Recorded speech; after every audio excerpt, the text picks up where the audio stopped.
Hello everyone, welcome again to my home. Extraordinary times. VE Day commemorations and celebrations in our village on Friday, the first anniversary of my father's death on Saturday, my partner in hospital in London for 4 days last week, he's much better now thankfully, and of course the daily round of prayer, conversation, listening to the news, absorbing a vast range of emotions from different sources, and trying to get on with life in lockdown whilst also trying to look beyond these walls. Where to start? I think I can only start with one thing. Christian Aid Week begins today, and in amongst so much going on, might I make the plea that somehow the work of this organisation isn't forgotten. I've hauled out of the cupboard the Christian Aid running vest that I've used in happier years during the Great North Run, and I intend to take my exercise wearing it this week, so Lincolnshire, watch out. And I'll probably also join in the Christian Aid quiz that's being organised by my mum's parish church, even though my quiz capability generally has the effect that any team I join will promptly lose. And I am fortunately able to do this, I will make a monetary donation. The slogan this year is "Love never fails. Coronavirus impacts all of us, but love unites us all." I think that we are rediscovering our shared humanity during this crisis, a humanity that we share globally as well as locally. I'm recording this video on Sunday before the Prime Minister speaks to the nation. I know that there is a great deal of speculation about what he will say and about what might change in our life together, including how any possible changes on restrictions to social gathering might have an impact on communities of faith. When might we worship together in person again? When might we break communion bread and taste it again?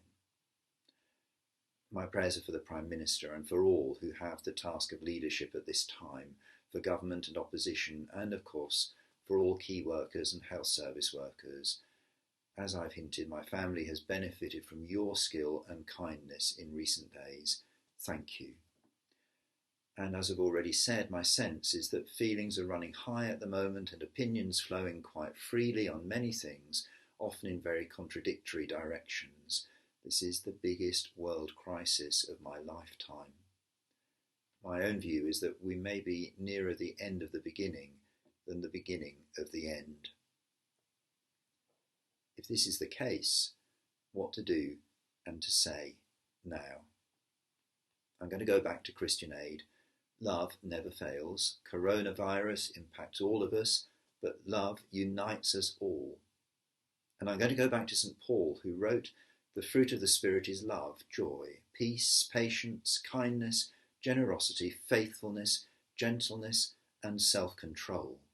There is no law against such things." As Eastertide begins to turn towards the Ascension and then Pentecost, might we pray fervently that the Spirit will grant us these fruits in our lives this year. What we do and how we do it, what we say and how we say it, does make a difference.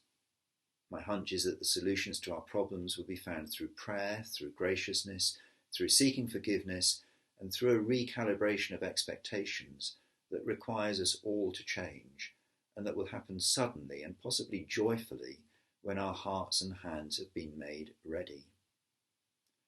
Finally, here's a poem that I like, and that I hope you will too, by the Irish poet Padraig Ó Tuama. And I said to him, "Are there answers to all of this?" And he said, "The answer is in a story, and the story is being told." And I said, "But there is so much pain." And she answered plainly, "Pain will happen."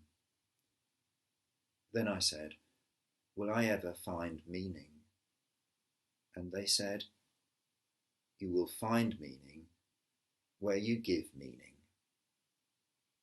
The answer is in the story, and the story isn't finished.